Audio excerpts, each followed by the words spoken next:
Okay, how's everybody doing this evening? Of course, my name is Kent. The channel is Bitcoin Believer, and I wanted to come on live real quick. It's about 7:12 in the PM here on Southern California, San Diego. But I just saw that Henry Kissinger had passed away at 100 years of age.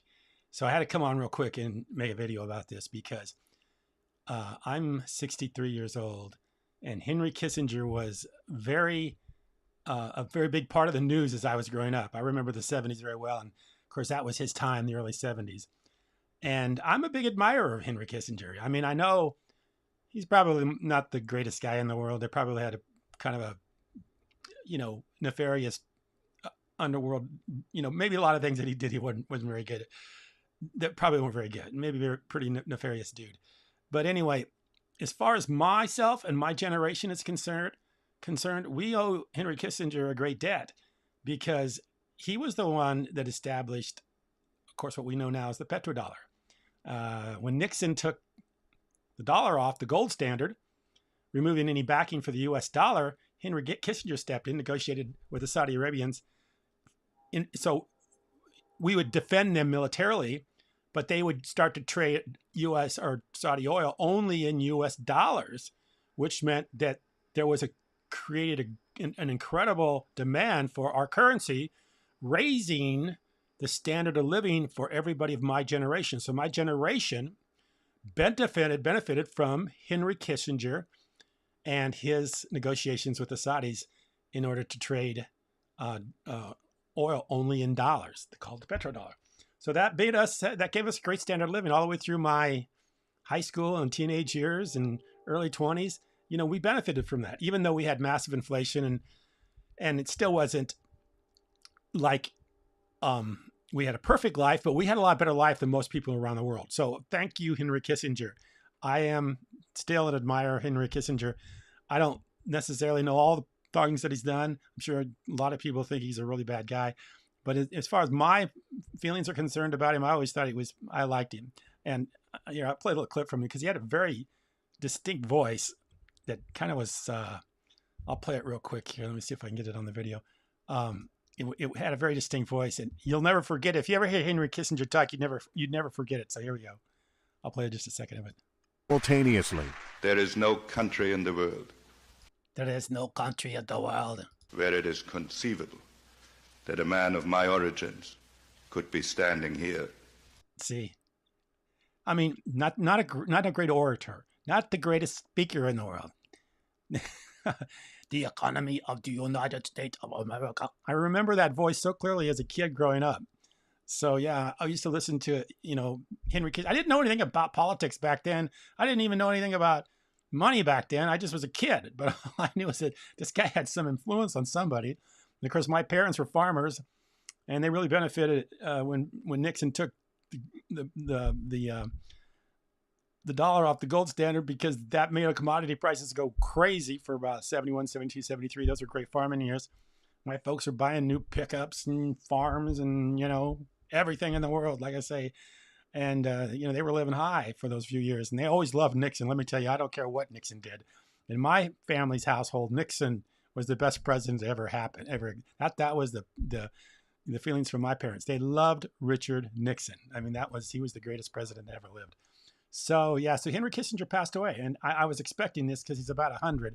I think Buffett will be next because he's pretty close. He's not too far behind these guys. So they're gone now, but they had an incredible impact on our world. Here, I'll just pull something up on the petrodollar. U.S. dollar's role as a world reserve currency was first established in 1944 with the Bretton Woods Agreement. The dollar was pegged at $35 an ounce. And what is gold today? $2,000 an ounce. So it was originally pegged at $35. That shows you how much inflation we've had. And freely exchangeable into gold at that rate. However, by 1971, convertible into gold was no longer viable as American gold resources drained away.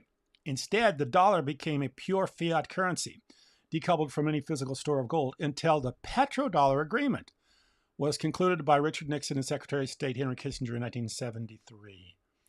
So the essence of the deal was that the U.S. would agree to military sales and defense of Saudi Arabia in return for all oil being traded and dominated in U.S. dollars, thus creating a demand for dollars bettering the standard of living for people like me and my family in the United States and everybody else living in the United States. A secondary option to this agreement is that the purchase of the U.S. debt security, and so I can go on and read the rest of this, but you can read it if you want. But basically, what he did, he was able to monetize the oil reserves in Saudi Arabia for backing of the U.S. dollar. So now that we removed the gold, just replaced it with Saudi oil, and that made the dollar valuable, which perpetuated or made the economy go for the next 35, 40 years, of which, we're still living under today, which is world reserve currency.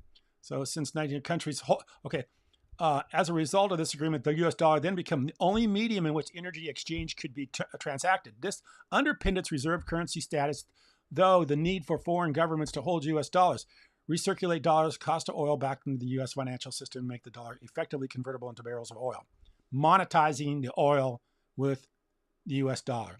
Moreover, the U.S. dollar was moved from a gold standard onto a crude standard. Right here, this is the important line right here. It was moved from the U.S. dollar. The dollar was moved from the gold standard to the crude oil standard. Since 1973, countries had to hold U.S. currency to purchase commodities.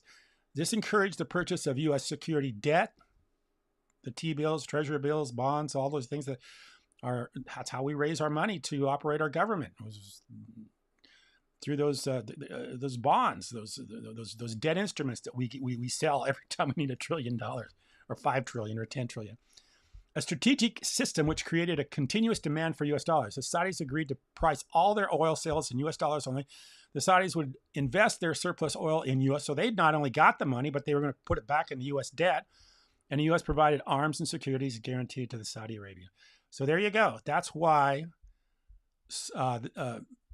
as the title of this says, that's why Henry Kissinger was important. This guy really launched, the U.S. economy into the world reserve currency.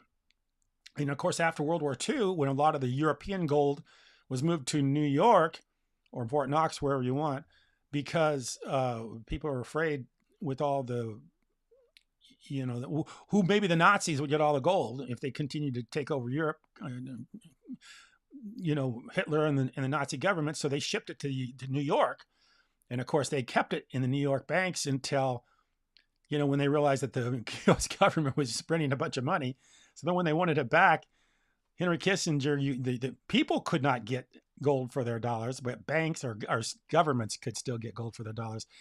So when the Europeans started realizing, oh man, these guys are spending, like we were spending money in the Vietnam War, we were going crazy spending money. And when the foreign countries kind of realized that, yeah, the U.S. government's just going crazy with this money, we're going to take our money back in gold. And of course, right away, Nixon nixed the deal. Nixon suspended the backing of the U.S. dollar with gold, and it closed the window. And of course, that's when Henry Kissinger stepped in and negotiated with the Saudis. So, like I say, I'm a fan of Henry Kissinger. I'm an admirer of his. I always thought I liked him, even though, like I say, there was probably other parts about him that weren't so good. But that's Henry Kissinger. He was someone I remember very, very well growing up as a young man and kid. And even though he was hard to listen to with that, that voice, that deep kind of gravelly, and I don't know what you would call it. It was the other thing. It was monotone. It wasn't high or low. It was just a monotone voice. And it was like every time I listen to that guy, I go, wow, how can anybody want to listen to this guy? He's terrible. I even knew that as a kid. But anyway, Henry Kissinger's gone. So lived a long life, did a lot of things. So, like I say, it's he did a lot of good for my generation. I appreciate you watching. Thank you.